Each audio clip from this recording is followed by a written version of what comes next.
Story from the history of Al-Andalus, where the Khalifa at the time, he wanted to find someone to marry his daughter. And the Khalifa, he doesn't just want, anyone to, it was his son. He didn't want just anyone to marry his son. You want to find the best girl available. So he made a proclamation in the city of Cordoba. He said, if there is a family who has a girl that's of the age that's ready for marriage, meaning maybe, 16, 20 years old, put a candle in your window tonight. And she's ready for marriage, and she has memorized the entire Quran. Put a candle in your window tonight. They said the entire city was lit up that night.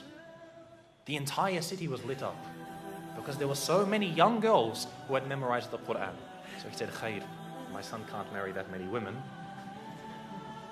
So he said the next night, any of you who has a daughter who's of the age to marry, who has memorized the entire Quran and also one of the certain books of Maliki fiqh, put a candle in your window tonight.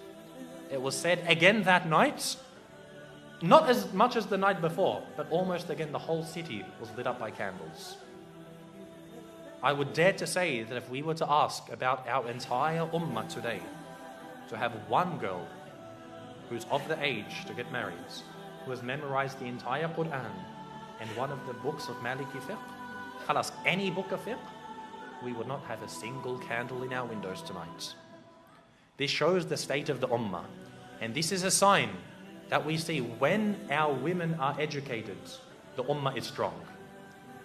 For the men to be educated, khalas, men are always going to be educated. They're always going to be needed. You're always going to need an imam. But the true test for the ummah is when the women are educated. You see today, most of our women, some parts of the world, the women can't even go into the masjids. They won't even have a space for them in the masjids, let alone educating them. You find, khalas, she knows how to cook and clean, perfect, mashallah, this is all we need. No, they must be educated.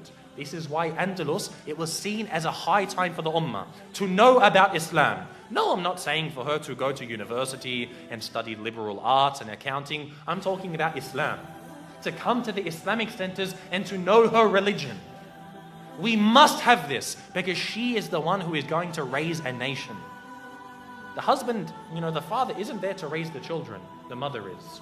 If she doesn't know about her religion, what is she going to pass on? This shows how healthy we are. And the reality is, in ummah today, we are very sick. The women know nothing about Islam and our men are very uneducated. So we have to turn this around.